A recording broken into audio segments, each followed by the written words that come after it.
Nice to see you on this beautiful fall afternoon. We are now on day 35 of the Democrat government shutdown. The Democrats' obstructionism will break the record for the longest government shutdown in American history tonight. The Democrats are intentionally hurting American families, workers, and businesses with this shutdown to fight for free health care for illegal aliens and to appease their radical left-wing base. And it's a total disgrace. This past weekend, Americans traveling to weddings, funerals, vacations, and meetings faced significant flight disruptions at airports across the country because of staffing shortages. On Sunday alone, more than 5,000 flights traveling to and from U.S. airports were delayed. Since the Democrat shutdown began, 4 times as many staffing shortages have been reported at air traffic control facilities compared to last year. TSA checkpoint wait times ballooned past 3 hours at Houston's George Bush Intercontinental Airport, with some passengers enduring up to 5 hours in line. At nearby William P. Hobby Airport in Texas, security wait times are routinely exceeding 1 hour. More than 13,000 air traffic controllers are continuing to work without pay.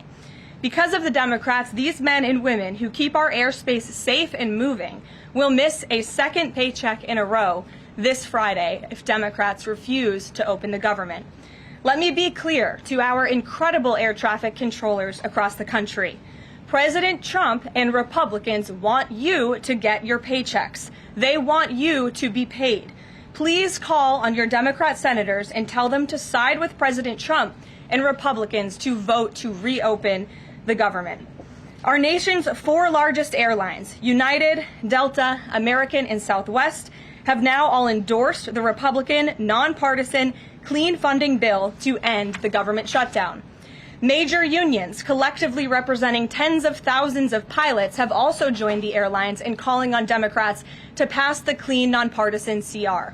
The travel industry is also imploring Democrats to end the shutdown and reopen the government. Nearly 500 companies and groups in the travel business, including casinos, hotels, and convention bureaus, signed a public letter warning that America's travel economy has already lost $4 billion due to this Democrat shutdown, and they have called for the Republican CR to be passed, saying Americans expect and deserve a fully functioning federal government during the peak holiday travel season.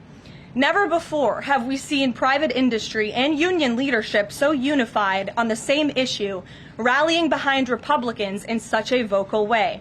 The Democrats have completely lost the plot. They are endangering the safety, prosperity, and livelihoods of millions of Americans. It's well past time Democrats do what they did 13 times under Joe Biden and pass the clean funding bill extension. All we need are 5 Democrat senators to put country over party and vote to end this reckless shutdown.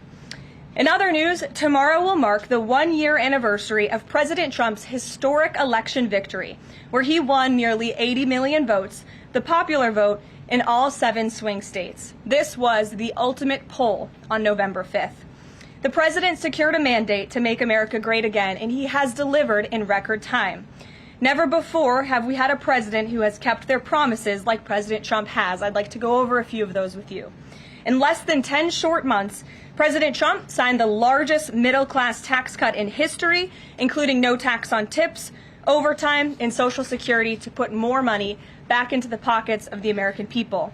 The president ended the southern border invasion of the Biden administration, made our border the most secure in history, and he is carrying out the largest mass deportation campaign of illegal aliens in our nation's history to protect our homeland, just as promised. President Trump has aggressively taken on drug cartels by declaring them as foreign terrorist organizations and even blowing up narco-terrorists who have tried to poison the American people with fentanyl and other illegal narcotics.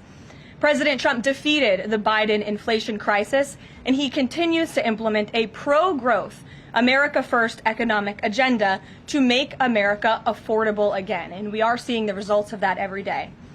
Inflation has remained low and steady, averaging just 2.5% compared to the painful average of 5% under Biden, and we know it was historically higher than that for most of President Biden's term.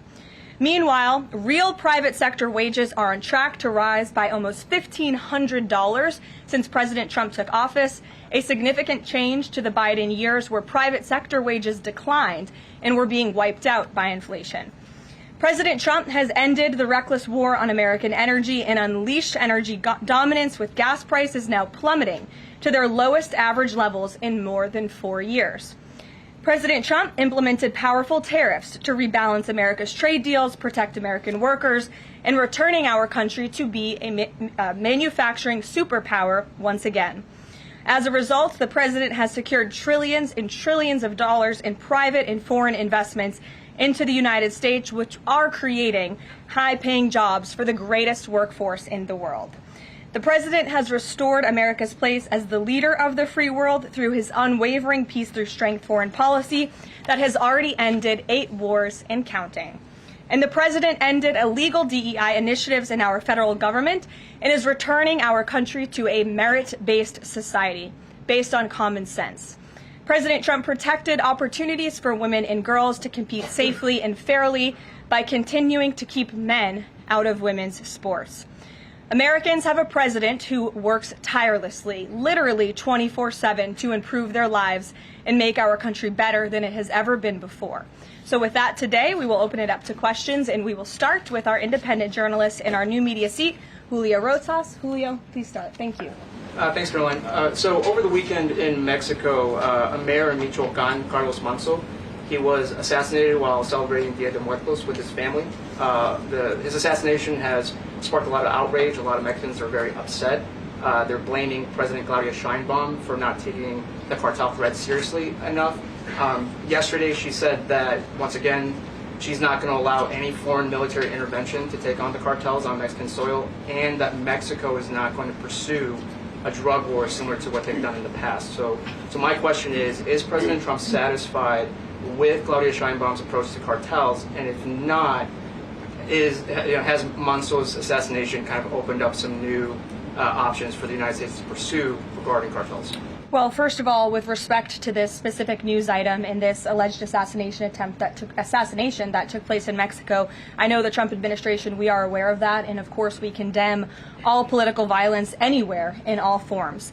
As for Claudia Sheinbaum and the president's relationship with her, I think he has a lot of respect for her as president of Mexico, and he also really appreciates the coordination that she has provided to the Trump administration. I can't speak for her and what she's doing internally in her country. I can speak for the president in saying we are continually pushing Mexico to do more to tackle the drug trafficking and the drug cartels within their country, and we are working with them in any way that we can. And the president has obviously used the full range of executive options in his authorities to crack down on drug trafficking at our southern border and to designate these cartels as foreign terrorist organizations and additional actions as well. Just one more question. Sure. So at the Antifa roundtable that we were at just last month, myself and the other panelists made the recommendation to the president for, speaking of foreign terrorist organizations, to have Antifa not just be domestic terrorist organization, but be designated as a foreign terrorist organization since they have cells in other countries. He mentioned to Secretary Rubio, because he was in the room at the time, to look into that. So I just wanted to see if there's an update on that. Sure. That process is most definitely taking place. I don't have any announcements for you on that today, but I can certainly assure you the administration is working on it, and I'll check in on it and get back to you, Julio. It's a good question. Thank you very much. Jackie. Thank you, Caroline. Zoran Mamdani blamed the president for bomb threats and intimidation at polling locations. He said, quote, part of the general approach of the Trump administration has taken to intimidate voters with baseless allegations of voter fraud as a means of trying to repress the voice of Americans across this country. I want to give you a chance to respond to that. Yeah, I saw those comments from Mamdani. I think they are completely irresponsible, and they are based on zero evidence. And I think this is just another example of how the Democrat Party unfortunately stands for nothing. All they stand against is President Donald Trump. And I think it's quite sad to see that we have someone at the top of the ticket on an election day today saying such things about the president when he obviously had absolutely nothing to do with those threats. And on the shutdown, Democrats have been pretty quiet about the president's push for the nuclear option, terminating the filibuster. Is there any concern around here that Democrats might actually want Republicans to get rid of the filibuster so that one day when they're in power again, the door's already open for them to pack the Supreme Court, give statehood to D.C. and Puerto Rico, make mail-in balloting permanent, those kinds of things? I think the president has been very realistic and strong in his position on the filibuster. He's been very vocal about it. I just spoke to him about it. He feels really strongly about this. Republicans need to play tough and they need to play smart. That's how the president feels. And we know that Democrats, if they are ever given a chance at power again in this city, they will absolutely take away the filibuster from the United States Senate. In fact, you had 49 Democrats who already voted to do this before. The only reason it did not move forward was because you had 2 Democrats who are no longer in office because they were run out of town by the far left radical base of their party. And so President Trump is quite clear on this. He wants to see Republicans move as many good pieces of legislation for our country forward in the next 3 years of his administration as they possibly can. And the filibuster is one means to doing that. Talk to Johnson and Thune about it. I know that they had both voiced some opposition. Have there been any conversations with them? He has. He's made his position to them very clear, both publicly and privately. Ouija. Can you help clear up some confusion about SNAP benefits? Because Sure. The president just posted that they will only be given out when the radical left Democrats open the government and not before. But just yesterday, the administration said it would comply with a court order to expend the full amount of SNAP contingency funds by end of business day yesterday. So did the administration distribute that money or defy that court order? No, the administration is fully complying with the court order. I just spoke to the president about it. The recipients of these SNAP benefits need to understand it's going to take some time to receive this money because the Democrats have forced the administration into a very untenable position. We are digging into a contingency fund that is supposed to be for emergencies, catastrophes, for war. And the president does not want to have to tap into this fund in the future, and that's what he was referring to in his Truth Social post. So the Department of Agriculture, as for the latest SNAP payment in the judge's order, put out guidance to states today on how to get that money to the recipients of SNAP. But it's going to take some time. The best way to get the full amount of SNAP benefits to those beneficiaries is for Democrats to reopen the government. So to anyone who is a SNAP beneficiary at home who needs that assistance, and the president was just saying, this is for people who are truly needy, who need food, who need this assistance from the United States government. Democrats are holding it up and making it difficult for the administration to get those payments out the door. So if you are at home and you want your SNAP benefits, call the Democrats and tell them to reopen the government. Blocking that contingency fund for the future if this shutdown lingers on? Look, the president does not want to have to continue to dip into a contingency fund that doesn't even have enough money, by the way, to fund the full program. It takes $9 billion to get the full scale of the benefits out the door. This contingency fund only has about $5 billion in it. So again, Democrats need to reopen the government so we can get these benefits out the door for people who truly need them.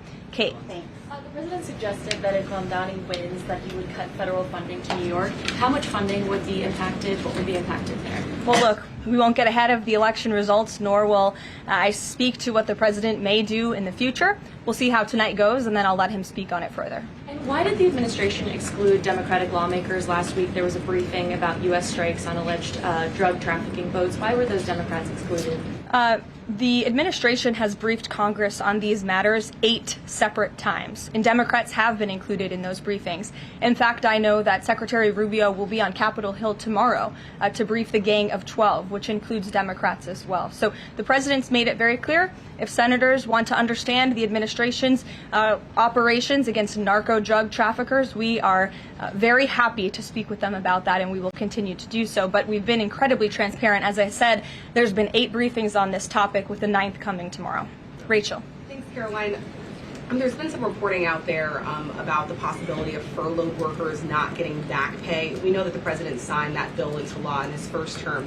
Does the administration guarantee that all furloughed workers will get back pay? This is something we are very much open to discussing with Democrats as part of the discussions about the continuing resolution to keep the government open, and it's something that Republicans are talking with Democrats about right now. I won't get ahead of those negotiations or discussions. That's a possibility that may not happen, even though it's law.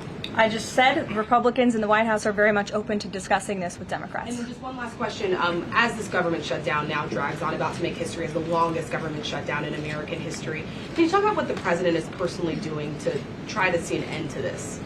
He's pushing Republicans to keep voting and to keep opening up the Senate floor to vote for the clean continuing resolution. He had the Senate Majority Leader and the House Caucus Leader, Hakeem Jeffries, here at the White House to talk about this in the very early stages, to give them a chance to come to their senses and avoid this entire government shutdown at the very beginning. And they chose not to. And I think it's been very clear to everyone in this room and to everyone across the country that the Democrats are playing partisan politics with our United States federal government.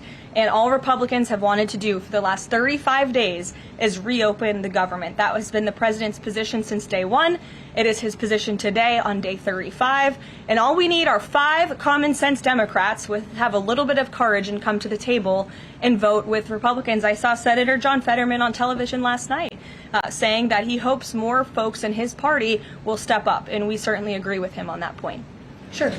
Karoline, the president posted on True Social that the voting underway in California is, quote, rigged. What evidence does he have of that, and what does it mean that mail-in ballots in that state are under legal and criminal review? By whom and why? And also, in this vein, does the White House still plan to issue an executive order banning mail-in voting, and what legal authority do you have to do that? The White House is working on an executive order to strengthen our elections in this country and to ensure that there cannot be blatant fraud, as we've seen in California with their universal mail-in voting system. It's absolutely true that there's fraud in California's elections. It's just a fact. It is just a fact. They have a universal mail-in voting system, which we know is ripe for fraud. And if you want to deny that, I'm happy to provide you all of the evidence for it. I'd be glad to send that to you after this briefing. By rigged? Fraudulent ballots that are being mailed in the names of other people, in the names of illegal aliens who shouldn't be voting in American elections. There's countless examples, and we'd be happy to provide them. As for executive action the White House is taking, yes, we are looking into that. And like any executive order, of course, any executive order the president signs is within his full executive authority and within the confines of the law. Stephen. Thank you, Caroline. I've got 2 questions I'd like to ask you about New York, but first I'd like to ask you about breaking news from the Attorney General.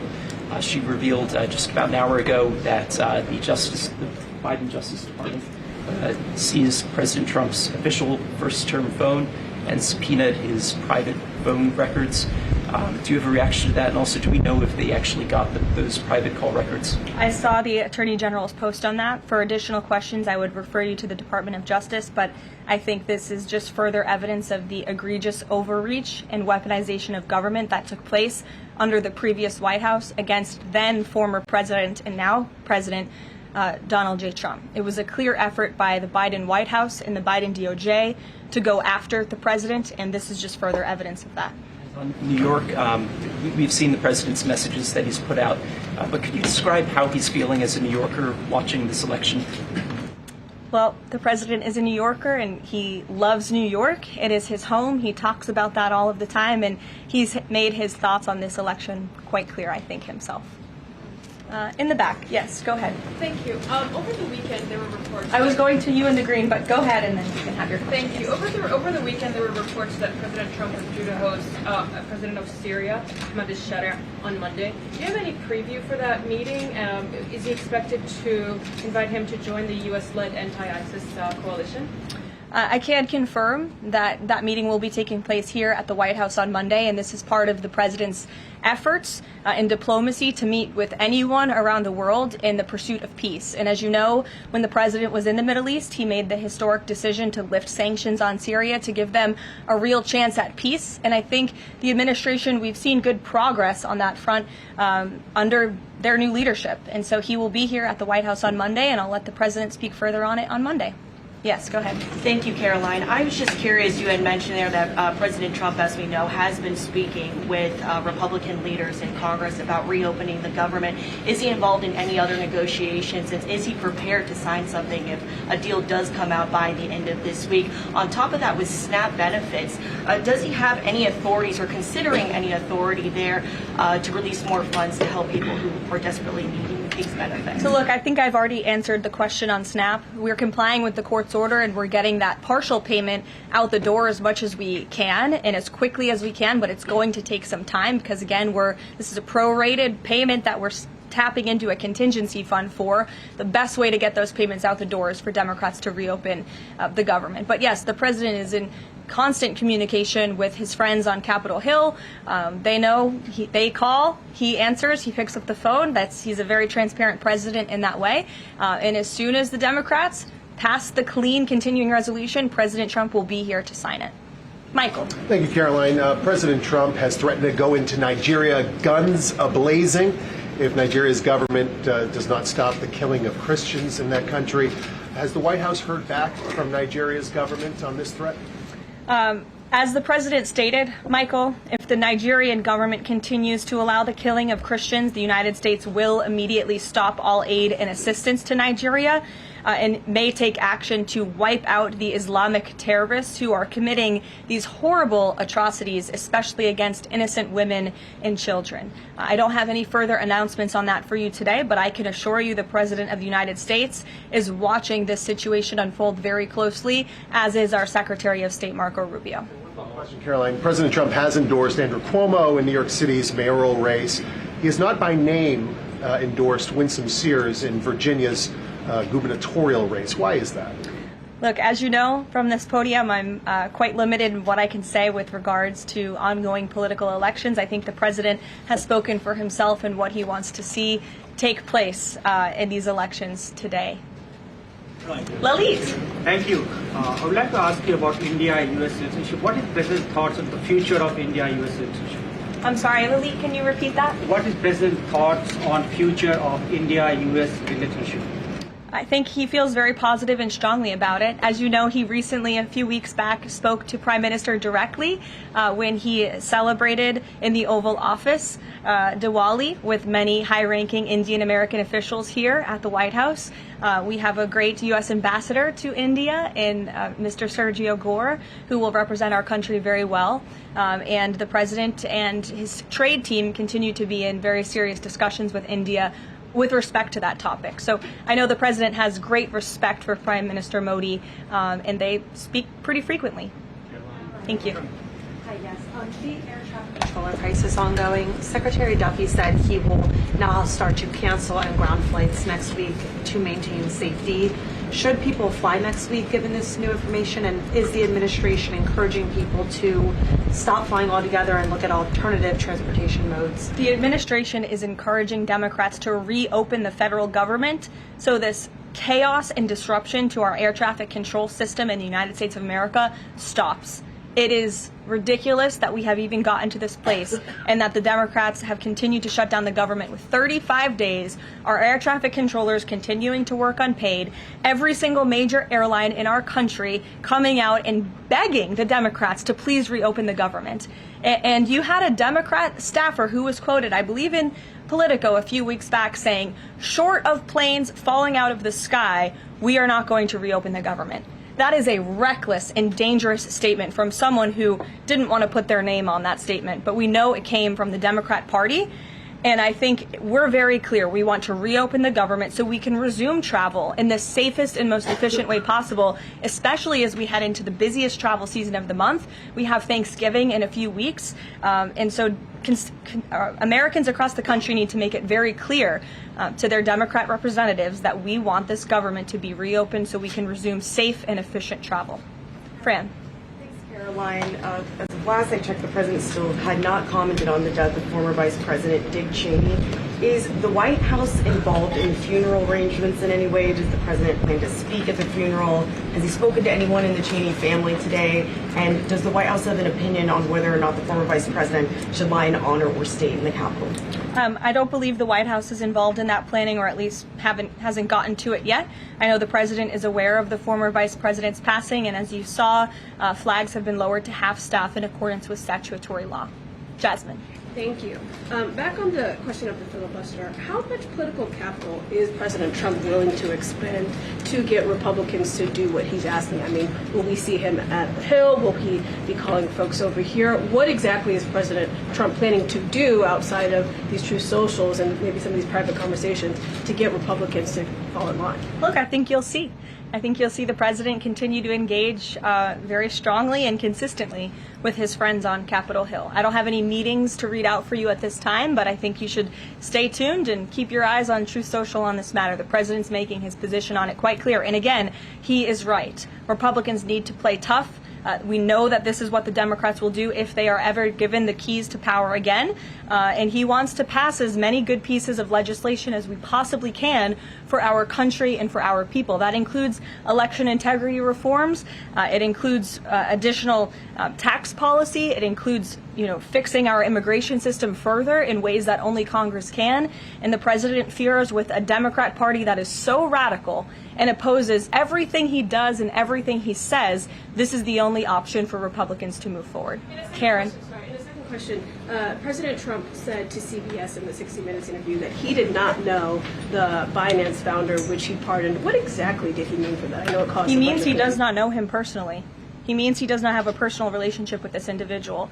And when it comes to pardons, the White House takes them with the utmost seriousness, and the president understands the responsibility that he has as president to issue clemency and issue pardons to individuals who are seeking that.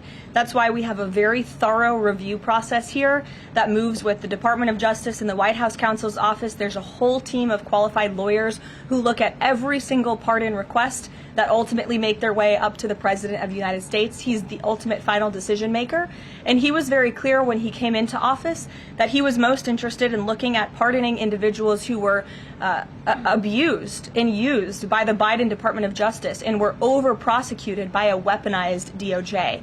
And the individual you're referring to, that was certainly the case. Even the judge in his case said that the sentencing that the Biden administration was asking for was egregious and went too far. And so the president is correcting that wrong, and he has officially ended the Biden administration's war on the cryptocurrency industry, and I think that's the message he sent with this pardon.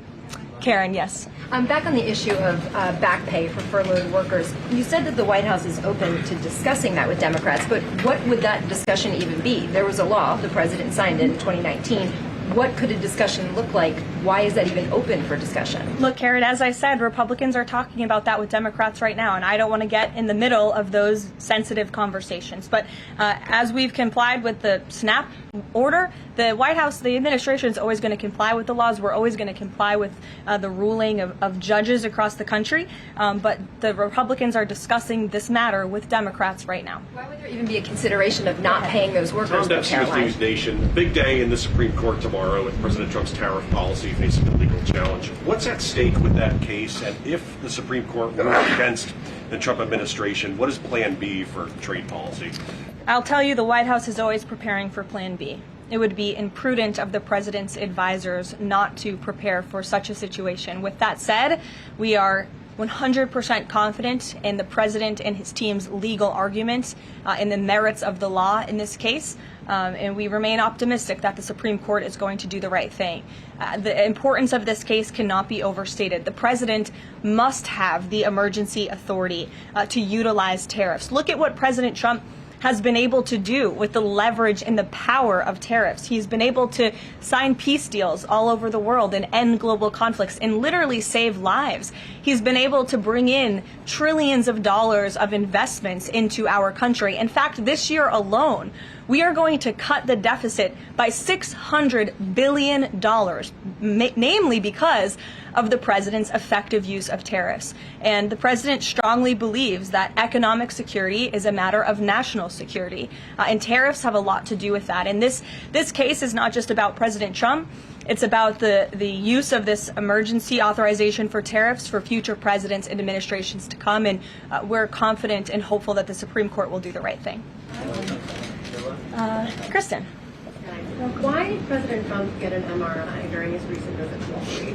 Look, as President Trump said, he would inquire with the physicians. I'll check back on that. But as the physical itself stated, Kristen, and as you all know, because you were all witness to it, every single day the president is in optimal physical health. This was a follow-up appointment, and we provided a detailed readout of that physical. I'm happy to give it to you again, and I can inquire further. With all due respect, an MRI is a very specific procedure. It's done on a part of the body looking for something specific, so it's not generally part of any kind of routine checkup. And in addition, President Trump has said that he wants to be transparent. He told us to ask the doctors, which we have and have not heard back.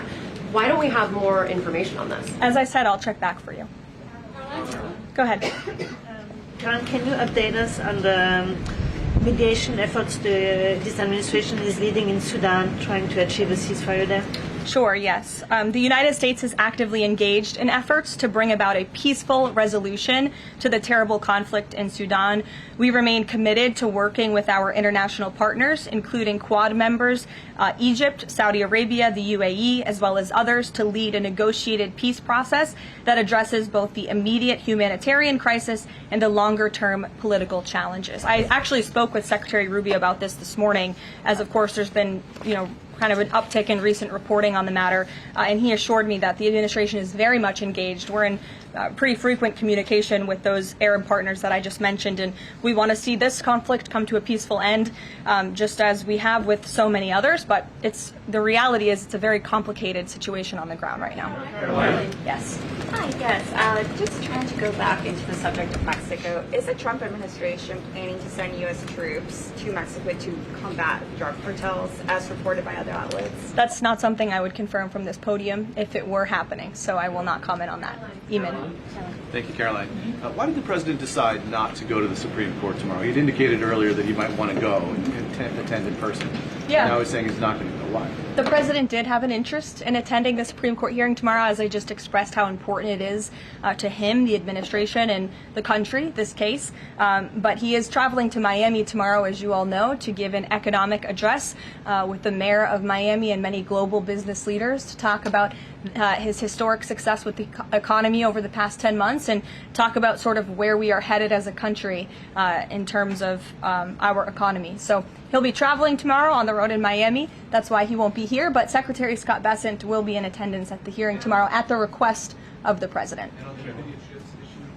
He has said that he doesn't want to export the high-end NVIDIA chips to China. But the Wall Street Journal reported yesterday that there was some question about whether the president would raise this as a possible concession with the Chinese side during his meeting with Xi Jinping. So does the White House consider NVIDIA chip exports to China to be a closed issue right now, or is this an ongoing negotiation between the United States, China, and NVIDIA at this point? The president has made his position on this very clear, both to the Chinese and also to all of you. He's answered this question directly. As for the most advanced chips, the Blackwell chip, that's not something we're interested in selling to China at this time.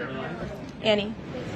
Does the president think that the results of the Virginia or New Jersey gubernatorial rail races tomorrow or statewide races tomorrow will in any way reflect a voter sentiment towards his administration?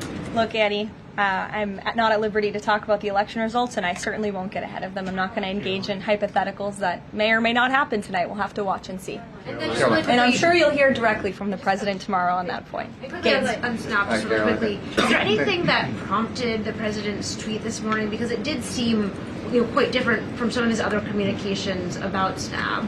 It seemed a little bit out of the left field. I'm just wondering if he had a conversation or if there's anything you're aware of that caused him to decide to, at around 11 o'clock, to send out that message. Look, the president is constantly well read on the news, as you know, and he is very much aware we are in day 35 of a government shutdown in which these SNAP benefits, we're pushing them out the door. USDA put out that guidance to the states this morning. The president was aware of that, and he wants to make it very clear that these benefits are in jeopardy because of the Democrats, and they should just open the government so that we can continue getting these funds out the door in an easier and more efficient way. There's some new reporting that just dropped a few minutes ago that the Trump administration is negotiating with the makers of Ozempic to sell some weight loss drugs for $149 a month. That's according to the Wall Street Journal. Do you have any more information on that? Can you confirm that? I think the president has said himself in previous Most Favored Nations announcements that this is something that the administration has been engaged in and looking into.